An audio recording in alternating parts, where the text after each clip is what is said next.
So I saw Mr. Kurt's latest video where he's talking about past lives and in terms of musical notes that resonate, and that kind of jives with a lot of the stuff I've been reading. A lot of thinkers that I've kind of resonated with, so to speak. Whitehead, Bergson, Rupert Sheldrake, Irvin Laszlo. Um, Basically, what all these people have in common is they've all kind of posited a kind of objectivity to the past. Um, by which I mean a sense of the past is present. Um, Bergson was trying to look into how memory is created, and actually this it seems to be backed up by a lot of modern neuroscience. Because when neuroscientists have tried to investigate the brain functions associated with memory, they found they all seem to be associated with memory retrieval and not memory storage. They can't really find where the memories are stored. Um, and so what Bergson had said over a century ago is that the memories aren't stored anywhere. They're with us right now. They're kind of available to us just here in the present, and so there's no need to kind of store them in a particular area. They're stored in the sort of fabric of the cosmos. Um, Whitehead kind of expanded on that when he talked about the objective immortality of events that have gone from the present into the past. Um, and Rupert Sheldrake is kind of looking at it from a biological perspective, and just looking at protein folding, and I guess when scientists study like the way that the proteins fold, into say DNA molecules and stuff, they posit, okay, well, so there's a random sequence of different ways the proteins can fold, and so but they'll go into they'll do it in a way that uses the least amount of energy. Problem is, if you look at it, there's several different combinations that use the least amount of energy. It's called the multiple minimum problem, and so they calculated the odds of how proteins fold.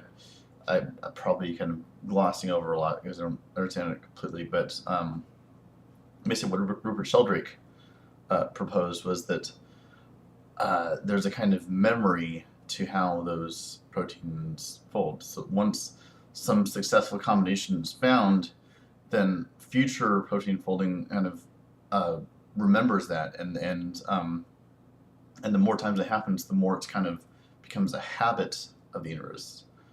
And so he called this idea morphic resonance. That once a sort of pattern is established, it can repeat itself in future iterations of that thing. And I was basically looking at a lot of modern physics kind of looks at how the substance, how substance is formed, but Rupert Sheldrake is kind of looking at form and how form develops, and he's kind of suggesting that that's how we get DNA molecules, and he's also found done experiments which seem to suggest morphic resonance in, say, chemistry, and so he's gone even to suggest that morphic resonance has something to do with the laws of physics themselves. So the laws of physics aren't so much laws as they are habits of physics, habits of the universe. And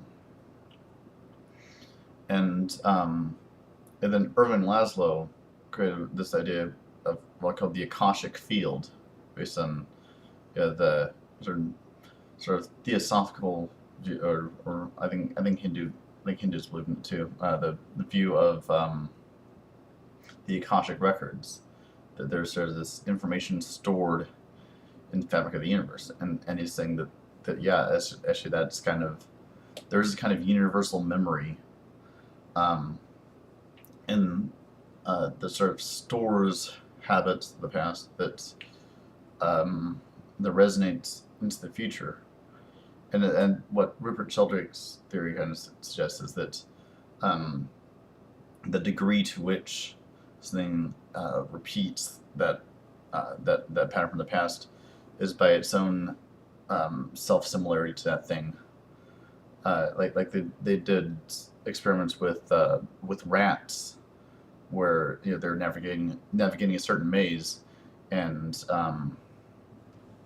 they found with each generation of rats, they each generation was able to navigate the maze more easily, more quickly, and so the sort of default hypothesis they had was, oh well, um, so the rats must be getting more intelligent because